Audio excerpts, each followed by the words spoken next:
ఓం శ్రీ గణేశాయ నమః. ఓం శ్రీ గురుభ్యో నమః. ఓం శ్రీ మహాగాయత్రీ మాత్రే నమః. శ్రీ మహాగాయత్రీ మాత యూట్యూబ్ ఛానల్కు శ్రోతలందరికీ సాదర స్వాగతం. ఆహ్వానించువారు కాశీవజ్ర సుబ్రహ్మణ్య శర్మ, నిడదవోలు. శ్రీ శృంగేరి జగద్గురు పీఠాధిపతి మాయమైన దేవతా సంపుటం ప్రథమ భాగము. శ్రీ శృంగేరి జగద్గురు శ్రీ సచ్చిదానంద శివాభినవ నృసింహభారతీ స్వామివారు ద్వితీయ పర్యాయం అనుగ్రహయాత్రకు బయలుదేరారు. బళ్ళారి నుండి తరలి మార్గమందుండు రాయదుర్గము తాలూకా చేరిన బెళగుప్పాను గ్రామమునందు శ్రీ స్వాములవారు విడిశారు. ఆ గ్రామంబున బ్రాహ్మణుల ఇండ్లు మిక్కిలి లేవు. అక్కడ శ్రీవారి బసకై 2 గృహములు సిద్ధపరచి ఉండివి. ఆ రెండిండ్లునూ ఒకటికొకటి చేరువై ఉండెను. కానీ అతి విశాలముగు ఇండ్లు కావు. స్థల సంకోచముచే ఒక ఎల్లు శ్రీ చంద్రమౌళీశ్వర పూజ, నైవేద్య భిక్షాదులకును, వేరొకటి శ్రీవారి స్నానాన్హిక విశ్రాంతులు మున్నగు వానికిని ఏర్పాటు గావింపబడియను. మధ్యాహ్నమునందు పూజాభిక్షాదులైన పిమ్మట సాయంకాల స్నానాక్రికములు ఆచరించుటకై శ్రీవారి సవారి వేరొక గృహం వరకు జరిగెను.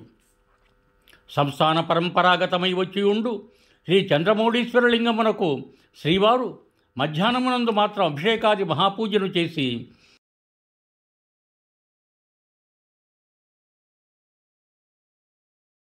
శ్రీ చంద్రమౌళీశ్వర లింగమును, రత్నగర్భ గణపతిని ఒక సంపుటమున భద్రపరచి ఆ సంపుటమును తాము రాత్రులలో విశ్రమించు చోట ఒక పెద్ద పెట్టెలో పెట్టి రక్షించుతుండుట సంస్థానపు ప్రాచీన పద్ధతి అయి ఉండెను. అటులే ఆ దినమును పూజానంతరము శ్రీ చంద్రమౌళీశ్వర లింగమును, రత్నగర్భ గణపతిని పెట్టి బీగము వేయబడిన సంపుటమును శ్రీవారితో కూడానే వేరొక గృహం వరకు తెచ్చి అతడు ఒక కొయ్యపెట్టెలో నుంచి బీగము వేసి ఉండిరి. చోరబాధకెల్లప్పుడూ బళ్ళారి జిల్లా ప్రఖ్యాతి నొందినది కదా. బెళగుప్పకు శ్రీవారి సవారీ దయచేసిన నాటి రేయియే మఠములో విడిసి ఉండిన ఇంటిలో దొంగలు జరబడిరి. శ్రీవారు బస చేసి ఉండిన ఇండ్లు మట్టి మిద్దెలు పాతవిగా ఉండుటచే వానిలో దొంగలు ప్రవేశించుటకు సులభముగా ఉండెను. ఆ రెండిండ్ల నడుమ ఉండిన ఒక గదికి పైకప్పు పడిపోయి గోడలు మాత్రం శేషించి ఉండెను. అయినను ఆ గదికి తలుపు మాత్రముండి దానికి బీగము వేయబడి ఉండినందున లోపలి విషయం ఎవరునూ గమనింపరైరి. వచ్చిన దొంగలు పైకప్పు లేని ఆ గదిలో దిగి మధ్యాహ్నమున శ్రీవారు పూజాదులు కావించిన ఇంటిలో ప్రవేశించుటకై గోడను కొట్టుటకై ప్రయత్నించున్నట్లును, అది సాధ్యపడకపోయినట్లును పిదప తెలియవచ్చును. బీగం వేసి మూయబడి ఉండిన వాకిలి నుండి శ్రీవారు విశ్రమించుతుండిన గదిలో దొంగలు ప్రవేశించి అందుండిన శ్రీ స్వాముల వారి ఆహ్నికమందు ఉపయోగింపబడు వెండి పాత్రలను, బంగారుతో చుట్టి ఉండిన కొన్ని గొప్ప రుద్రాక్షహారములను, కొయ్యపెట్టెలో పెట్టి ఉండిన శ్రీ చంద్రమౌళీశ్వర లింగ, రత్నగర్భ గణపతుల నుంచి ఉండిన రాగి సంపుటమును, దక్షిణావర్త శంఖము, స్వర్ణ గణపతి మొదలగు మిగుల విలువగల చేయుగల వస్తువులను అపహరించుకొని వెడలిపోయిరి. ఇంత సులభముగా సంస్థాన వస్తువులను కొనిపోవుటకు దొంగలకు అవకాశం ఎట్లు చిక్కినట్టు సందేహము కలుగుటకు కారణమూ కలదు. అయినను సంస్థాన పదార్థములను సంరక్షించుటకై మైసూరు మహారాజా వారిచే శ్రీవారితో కూడా పంపబడి ఉండిన పహారా సిపాయిలు వేరొక ఇంటిలో వెండి బంగారు మంటపముల పెట్టి పూజ చేయుచుండిన చోట కావలి ఉండిరి. రాత్రి గుడచే గుర్రపు సవారీలందరూ దవ్వున నిద్రపోవుచుండిరి. శ్రీవారు విశ్రమించి ఉండిన ఇంటి బయట కొందరు పరిజనులు మాత్రం అచ్చట ఒరిగి నిద్రించుచుండిరి. ఇట్టి సమయమున కాలానుగుణముగా సంభవించిన మఠజనుల అజాగరూకతయు వచ్చిన దొంగలకు మిగుల సాధకమైనది. మరునాటి వేకు 5 గంటలకు పరిజనము లేచి స్నానము చేసి శ్రీవారి స్థానమునకును మడిబట్టలు సిద్ధపరచుటకు వచ్చి చూడగా శ్రీవారి వస్త్రముల పెట్టెలు మున్నగునవి పెట్టినండుడ్లక తారుమారుగా ఉండుటం చూచి సంభ్రమముతో మాటలాడుచుండిన మాటలు శ్రీవారికి వినపడియాయి. వెంటనే శ్రీవారును సంభ్రమముతో దేవుల నుంచి ఉండిన పెట్టె అచ్చటనే ఉన్నదా అని అడిగిరి. జనుడక్కడికి పోయి చూడగా దాని బీగము తీయబడి ఉండెను. తలుపు తీసి లోపల చూడగా స్వామి సంపుటము లేకుండెను. ఈ సంగతి శ్రీవారికి తెలుపబడినది. ఇది విని వారత్యంత వ్యసనాక్రాంత మనస్కులై ఒక మాటయం పలుకరైది. సంభ్రమముతో మఠాధికారులనైనను ఇతరులనైనను రప్పించి ఆలోచింపరైది. వెంటనే పోయి స్నానము చేసి పెట్టెయందుండిన వస్త్రములు అశుద్ధములై ఉండటచే తడి వస్త్రములను ధరించి ఆఖరికమును సలుపుటకై పీఠంపై కూర్చుండిరి. ఒకరితోనూ ఒక మాటయూ చెప్పక, ఒక నిమిషమైనను వ్యర్థపరుపక అత్యుగ్రమూర్తులై నారసింహ మంత్రోపాసనకు ప్రారంభము చేసిరి.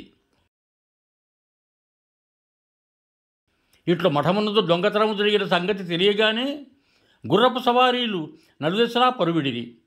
తక్షణమే సర్కారు పోలీసు వారికి సంగతి తెలుపబడెను. జిల్లా కలెక్టర్ వారికిని పోలీస్ సూపరింటెండెంట్ వారికిని తంత్రి మూలముగా ఈ విషయం ఎరిగింపబడినది. సాయంకాలము దాకా ఎంత దూరమరిగి చుట్టూ చూచినను ఎవరికిని ఏ విధమైన దొంగలు కానీ వారు పోయిన జాడ కానీ కనిపెట్టుటకు తగిన చిహ్నములేమియూ చిక్కనందున పోయిన జనులందరూ అలసి వెనుకొక మరలి వచ్చిరి. శ్రీవారి సన్నిధికి పోయి ఇరుట నిలుచుటకైనను ఏ మాటలు కానీ చెప్పుటకైనను ఎవరికైనా ధైర్యము కలుగదయ్యే. ఇక ముందేమి జరగవలయు? పూజాదులు నడుచుటెట్లు, భోజనాది వ్యవహారములు నడుచుటెట్లు అనే విషయమును చెప్పు వారెవ్వరూ లేరు. కేవలం అరాచకమైనట్లు ప్రతి మనుషుని చిత్తమును స్తబ్దమై ఒకరితో ఒకరు మాటలాడక అచ్చట ఉండిన వారు అచ్చటనే చిత్రబొమ్మల వలె ఉండిరి. తిర్యజంతువులకు గజాశ్వ పశువత్సాదులను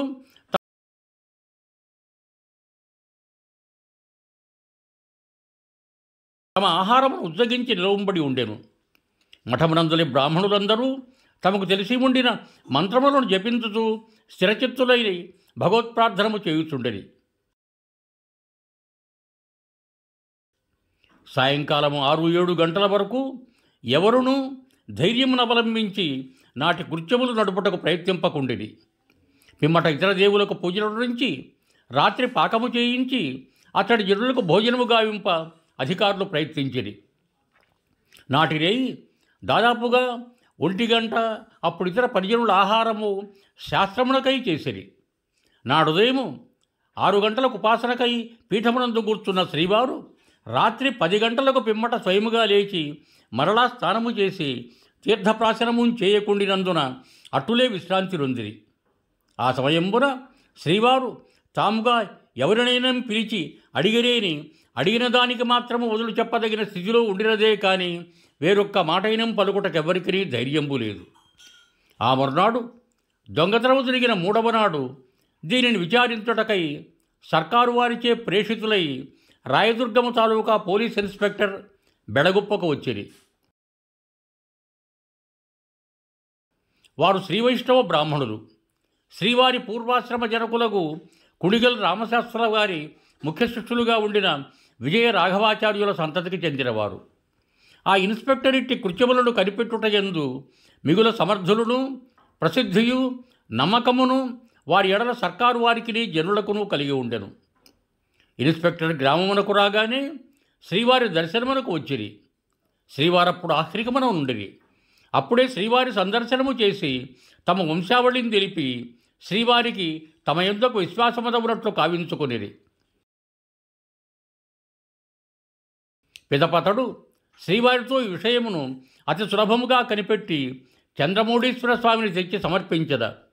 దీనికై మీరు చింతనొందవలసినది లేదు. దీనికై శ్రీవారింత ప్రయాసము పడవలసినది లేదు. దయచేసి భిక్షను స్వీకరింపవలయను అని మిగుల ధైర్యముతో విన్నవించిరి.